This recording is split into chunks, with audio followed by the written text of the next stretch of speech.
La mañana. Una señal. Después de 60 días uno puede mirar y darse cuenta que los resultados no han sido malos, han sido bastante buenos. Basta compararse con otros países, simplemente. Y basta ver cómo está la Argentina de hoy. O sea, la Argentina de hoy está prácticamente, yo diría, con un nivel de control sobre el virus muy, muy alto.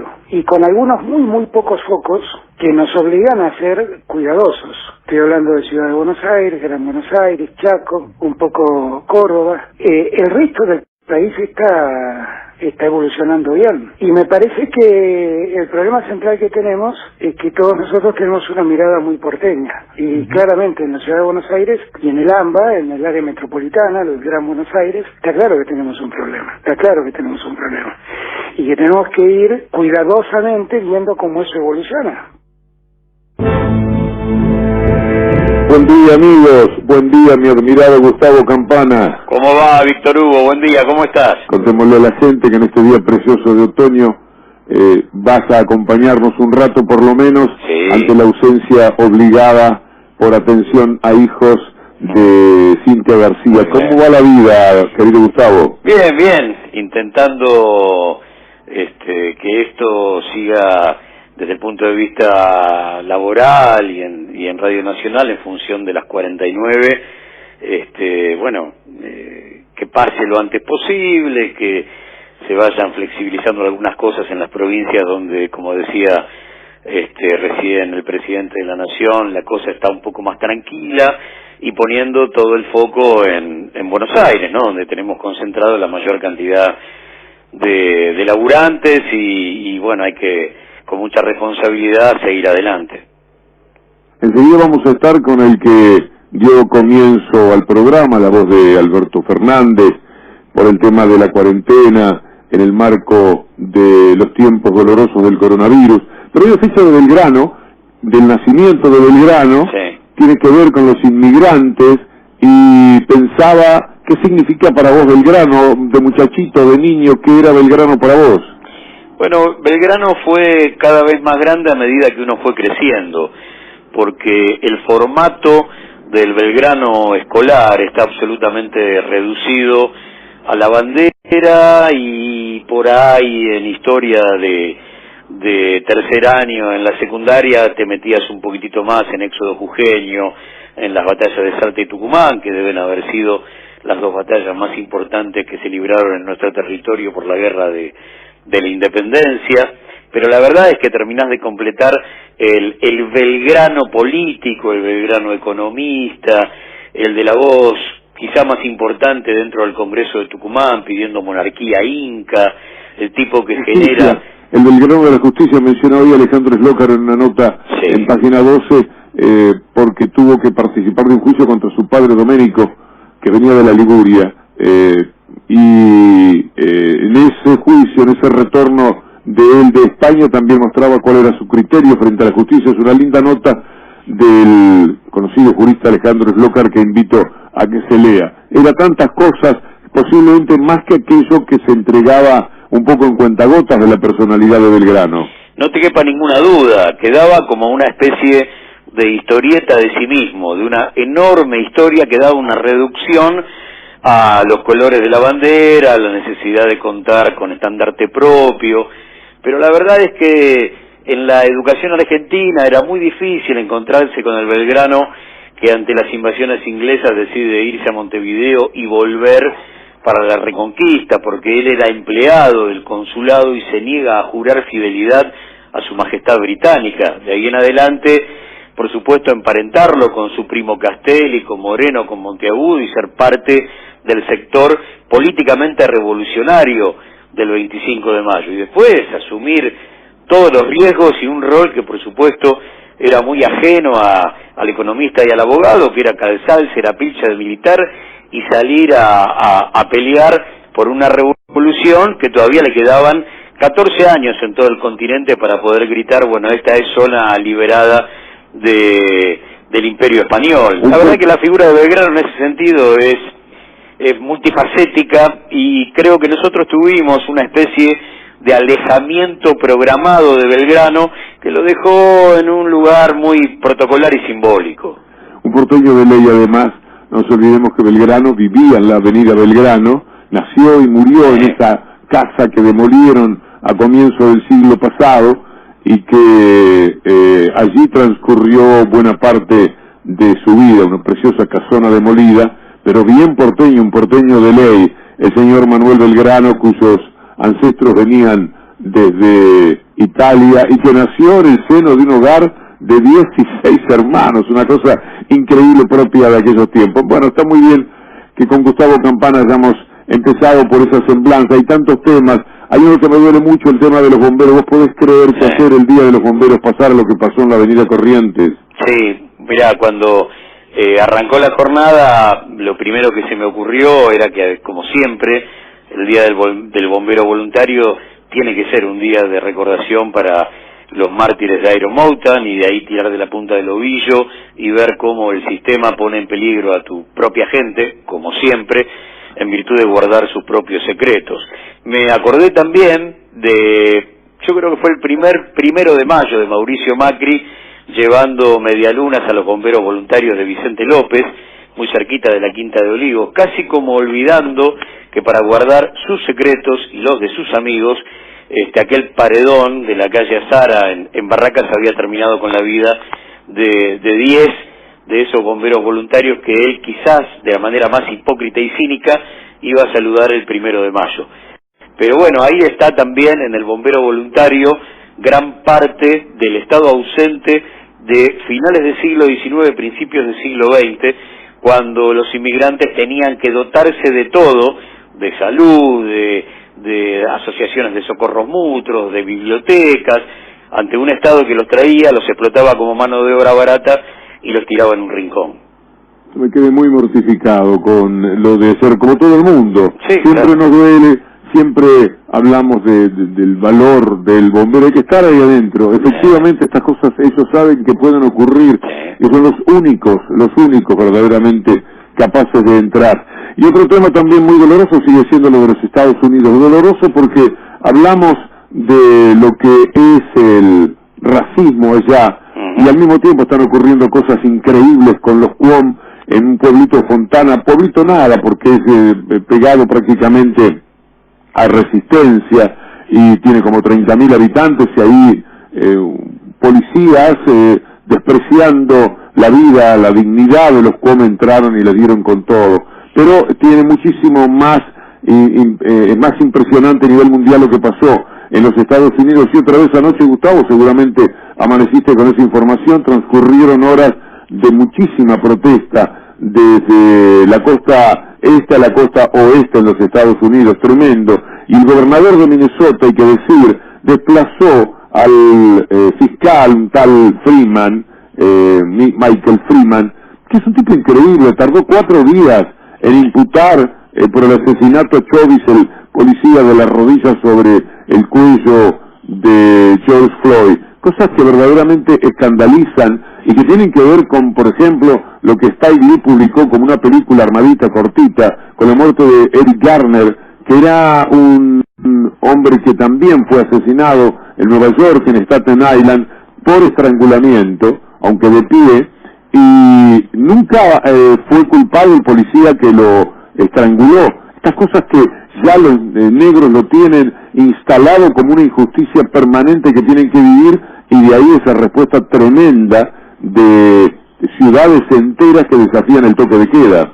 Hay fundamentalmente una sociedad polarizada en lo político y en lo social, que por supuesto vive un nuevo capítulo de algo que en los Estados Unidos tiene más de 4 siglos, pero que se agudiza ahora porque obviamente la locura de Trump fue alimentando esto en los últimos 4 años como nunca antes, por lo menos en su historia contemporánea, vivió los Estados Unidos.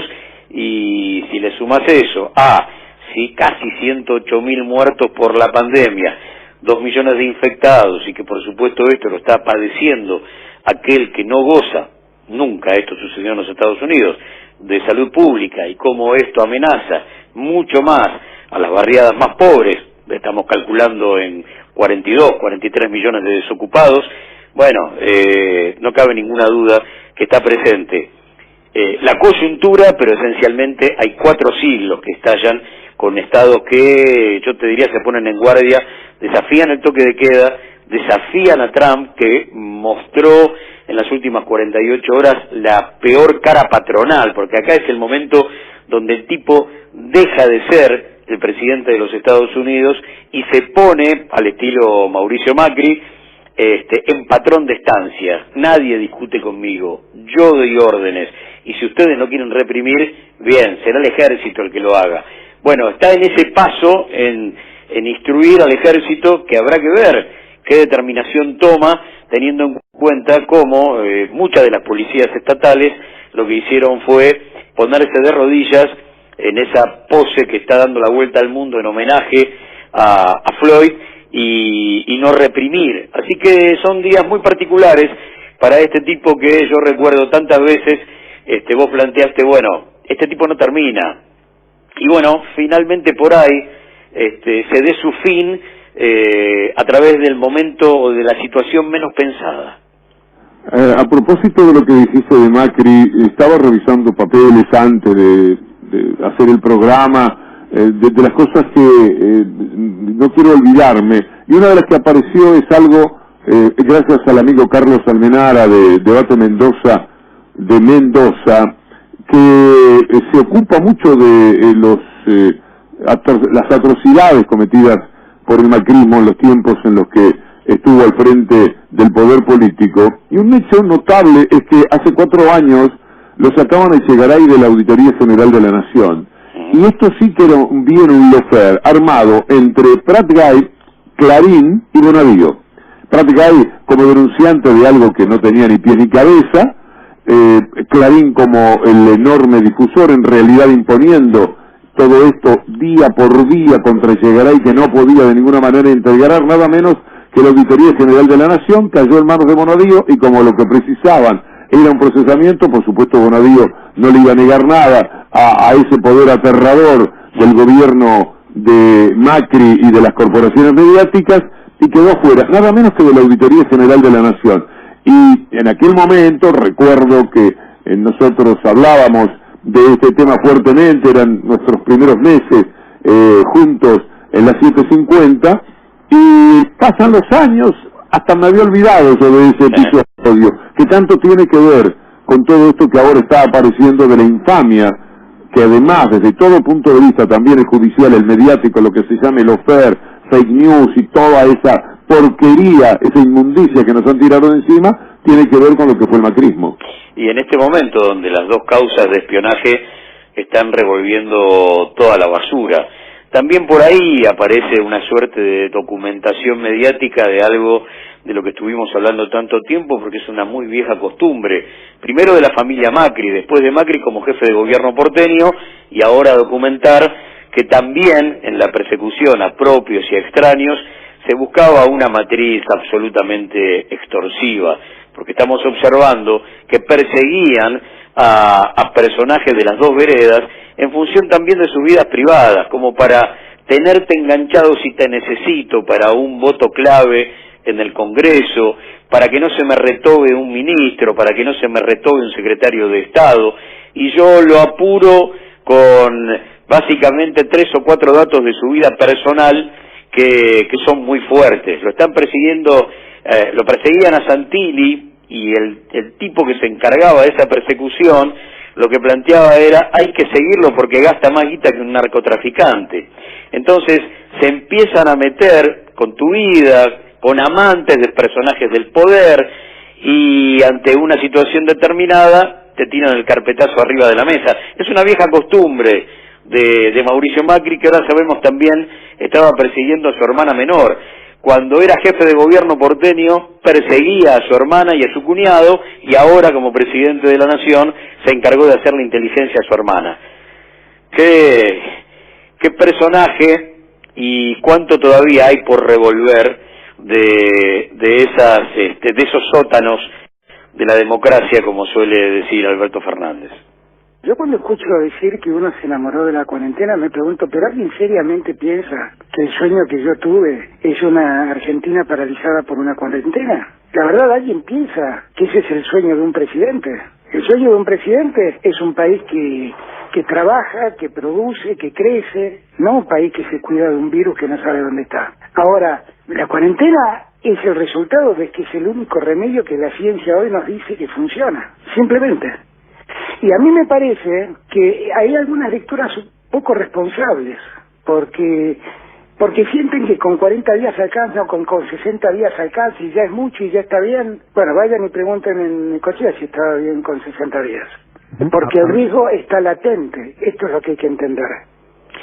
Es increíble cuando uno observa las cifras del mundo, cuando esencialmente le pone atención a lo que está pasando por estos días América Latina, que según la Organización Panamericana de la Salud es el gran eje de la discusión coronavirus, y se está pidiendo que no se suelten tan rápido las amarras del aislamiento social, cuando estás viendo que Brasil tiene más de 30.000 muertos, que Chile está metiendo enfermos en pasillos, en patios de los hospitales, que Perú está absolutamente complicado, México, que es uno de los datos que no son tan tenidos en cuenta, tiene 10.000 muertos y ayer sumó nomás 237 nuevos cadáveres.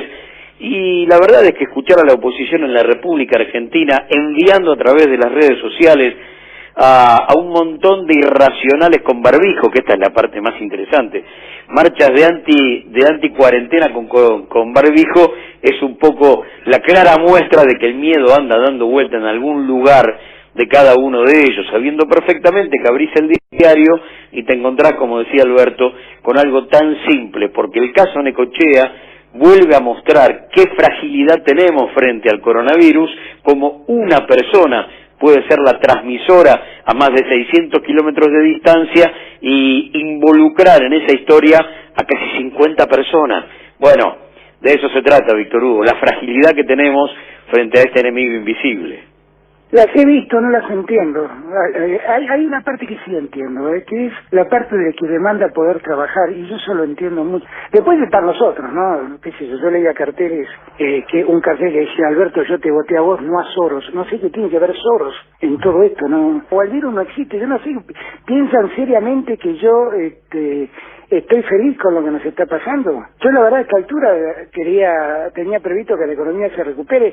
Enero y febrero tuvimos 2 meses de recuperación de la economía y yo estaba feliz, y en marzo me pasó esto. Ahora, en esa disyuntiva, ¿qué querían? Que haga de cuenta que nada pase para seguir como en enero y febrero. No, estaba pasando algo grave. Sí. Y ahí lo que yo decidí fue cuidar la salud de la gente.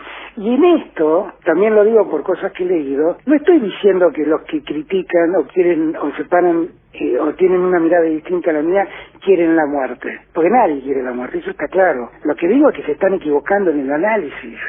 Se están equivocando feísimo en el análisis, y ahí estamos amaneciendo en un día en el que después vamos a compartir con ustedes las informaciones más recientes, las de este momento, pero un día en el cual hay mucha incertidumbre, Gustavo Campana, en la medida en que no se sabe qué trolley hay que tomar para seguir, todavía no se sabe bien. No, y encima, en medio de todo esto, discutiendo deuda externa, ¿no? Como alguna vez yo te planteé, a mí me suena absolutamente obsceno que el planeta no se haya dado una tregua y en función de las demandas de los buitres siga negociando deuda externa en lugar de decir, mirá, todo puede parar 2 o 3 meses y después seguimos charlando. Sin embargo, el apriete sigue siendo el mismo y encima te agarran a vos en inferioridad de condiciones, teniendo que poner todos los recursos en función de millones y millones y millones de seres humanos que tienen que seguir comiendo, y que ante la falta de laburo formal e informal la cosa es muy compleja. Me parece que también es tiempo, una vez más, y habrá que hacerlo cada vez que se pueda, de citar el balance de la Argentina el 10 de diciembre de 2019, porque si no parece que el único problema que tenemos se llama coronavirus. Coronavirus vino a profundizar un país que te dejaron en bancarrota con una deuda nueva de 180.000 millones de dólares y una fuga mayor a los 90.000 millones de dólares. Bueno, eso hay que hacerlo permanentemente. Los aprietes vienen por todos lados. Eso de los infectaduros, los que firmaron esa proclama, comunicado,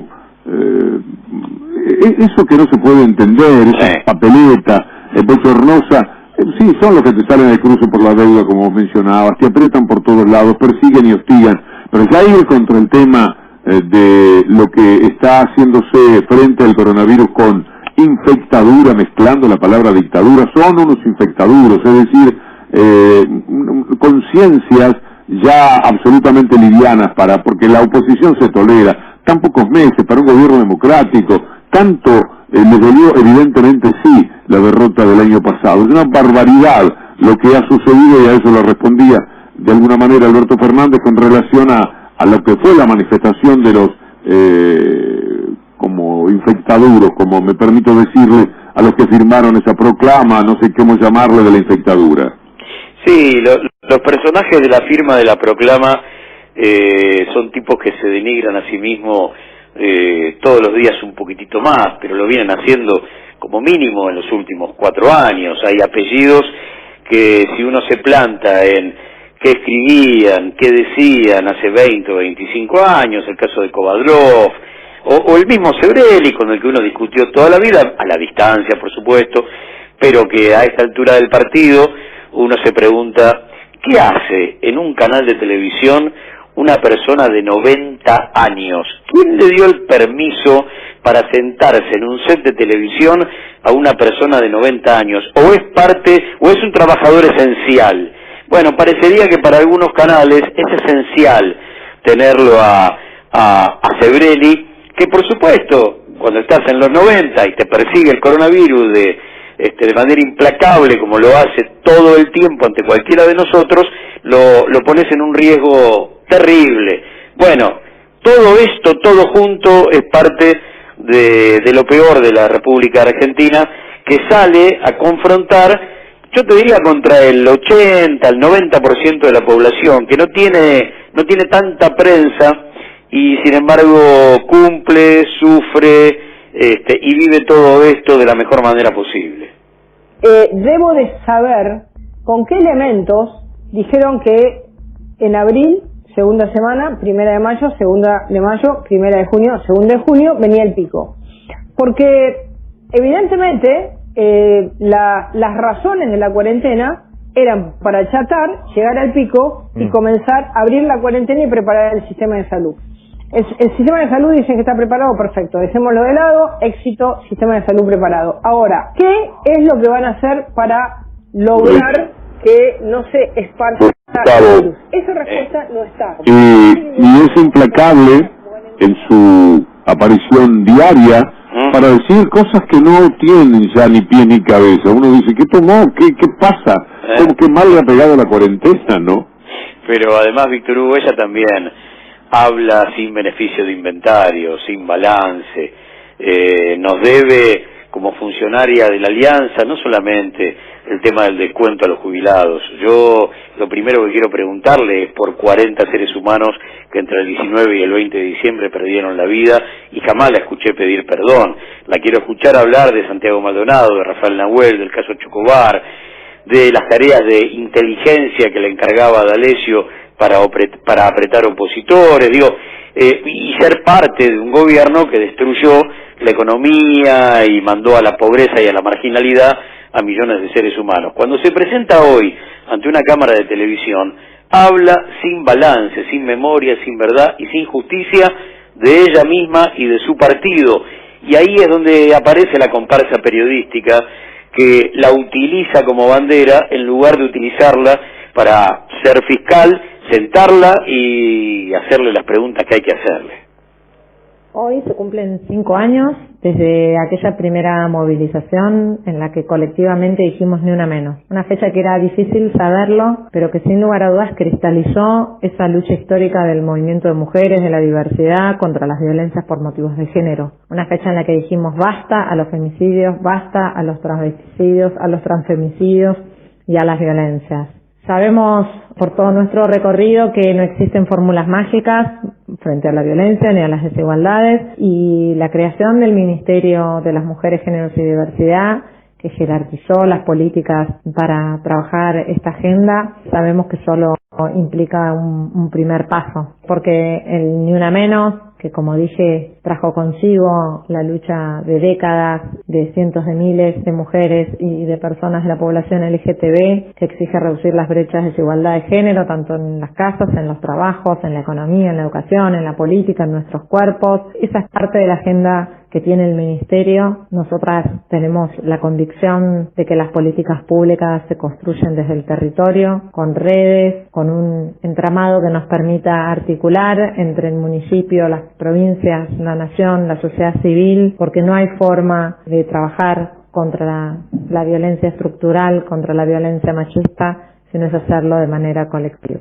Elizabeth Gómez Alcorta, que recuerdan estas palabras que hoy, y no quería que nos despidiéramos sin ese comentario, Gustavo, se cumplen 5 años de Ni Una Menos, algo que me parece debe estar inscrito en las cosas más importantes, más extraordinarias ocurridas socialmente en la historia reciente de la Argentina. Y sin duda nada es igual a partir de ese momento, y uno entiende que ese punto de quiebre implica que no hay vuelta atrás. Son 5 años de movilización, de denuncia, de hablar con la palabra justa y en el tono justo por todas aquellas que no pudieron hacerlo en siglos.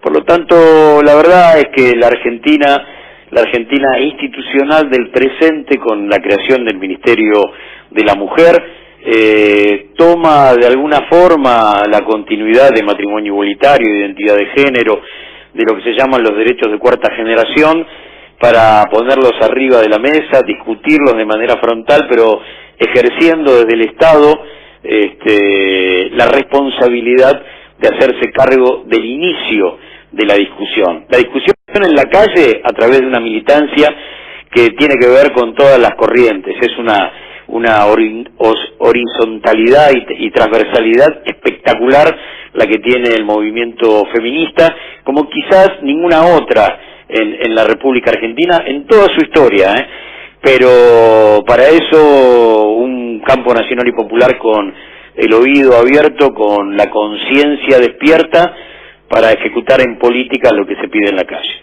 Sí, creo que la influencia sobre las jóvenes, por ejemplo, yo que todavía tengo una hija que vive en mi casa y la veo querer participar de las marchas y querer estar en cada uno de estos acontecimientos, el lenguaje, lo que defienden, lo que dicen los muchachos de hoy es completamente distinto a lo que nosotros conocimos hace algunas décadas. Es indudable que la conciencia que existe sobre este tema mucho va a ayudar en el futuro, un futuro que no es hoy todavía. Yo creo que el futuro necesita de unos cuantos años aún, lamentablemente, porque son cuestiones de cultura, son transformaciones que no las aceptan solo en lo racional, tienen que pasar por muchas membranas y convertirse efectivamente en un hecho cultural. El patriarcado pasar a una sociedad que no esté integrada con esas rémoras que también nos han perjudicado a los hombres, no solamente han sido dañinas y tremendas de sobrellevar para las mujeres, sino me parece también implican una forma de desgraciada vida de muchísimos hombres. Así que esa pelea y esa lucha que formalmente ya ahora tiene 5 años, aquella marea humana excepcional que se dio en la convocatoria de las más fuertes y más valientes y vigorosas que hubo en la Argentina, es parte de esa historia que nosotros estamos transitando, Gustavo. Sí, y no olvidar que hace 4 años fue la marcha de Ni Una Menos aquí en Buenos Aires, una de las primeras grandes represiones, la primera de las grandes cacerías que generó Patricia Bullrich en el centro porteño, con esas pintadas de militantes apócrifos que no eran más que servicios de inteligencia con aerosol, y las detenciones en masa. Digo porque también eso queda a veces perdido en la memoria. Pero yo te escuchaba y más allá de que el cambio requiere de un poquitito más de tiempo para consolidar, la verdad que ha sido rápido y muy profundo, porque hablando solo de medios de comunicación, ya hay temas musicales que no se escuchan, el formato de los guionistas de humor viró completamente, sabiendo que hay palabras, giros que ya no se aceptan. hay formatos televisivos que también han cambiado porque ya no se aceptan y reinaron durante décadas y décadas siendo parte del paisaje y con una naturalización del resto que hoy cuando uno mira para atrás dice, uy, ¿a dónde estábamos metidos? Así que por un lado falta, pero lo que se ganó en estos últimos 5 años ha sido impresionante.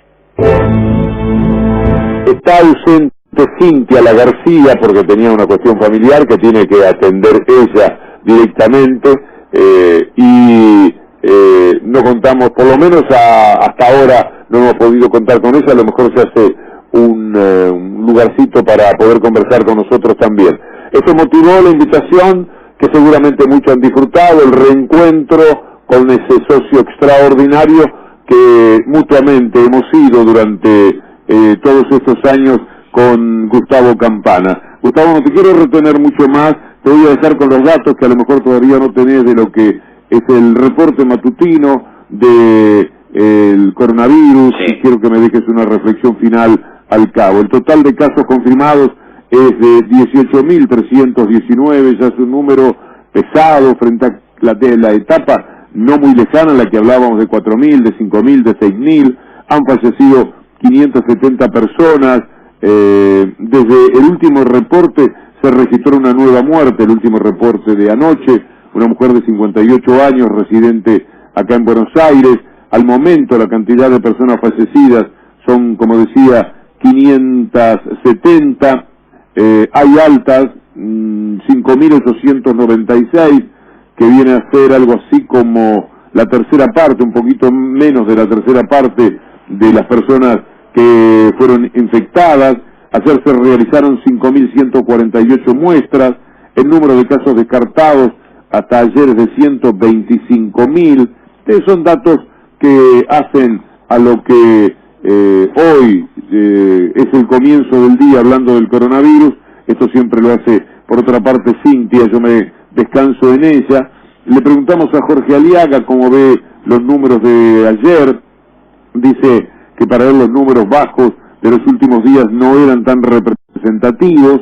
Él viene haciendo un seguimiento verdaderamente excepcional. Por un lado suele bajar el análisis de muestra en los fines de semana y quizás por eso también es que el número no había sido tan enfático. Todo esto sobre el coronavirus que ocupa esta etapa de nuestra vida, Gustavo, tan extraña, de la que cuando tomemos distancia posiblemente nos cueste creerlo. Uno no quiere naturalizar las cifras porque 570 muertos y la verdad es que es un número importantísimo, que por supuesto queda muy chiquitito y muy disminuido frente a los números del mundo. Fíjate vos que ayer también en Italia y en Alemania volvieron a darse cifras que yo creo que habían quedado en el olvido, casi 60 muertos en cada uno de los dos países para elevar en el caso de Alemania a casi 8.600 muertes y en el caso de Italia a 33.000. Por eso es que lo que ha sucedido en la Argentina, el grado de contención, haberle devuelto a salud el rango ministerial, haberle devuelto a nuestros científicos el Ministerio de Ciencia y Tecnología, justo en este momento implica al Estado de alguna manera cobijándonos, entendiendo que la cifra de contagiados sí preocupa porque de manera exponencial se está dando ese pico tan temido, pero hay un dique de contención frente a las muertes que de alguna u otra forma, yo no sé si la palabra nos tranquiliza, pero bueno, me parece que es importantísimo y que de esto se va a salir muy bien y que tendremos esos dos superávit que tanto le molesta al presente de Cambiemos, salir bien de esta y una negociación más o menos prolija en función de la renegociación de la deuda. Si se sale de esto con esos dos escenarios y uno empieza a entender la enorme intranquilidad de algunos personajes políticos y pseudo intelectuales. Yo creo que no se animaron a escribir lo que piensan. Se lo tienen que hacer al reclamo a Horacio Rodríguez Larreta.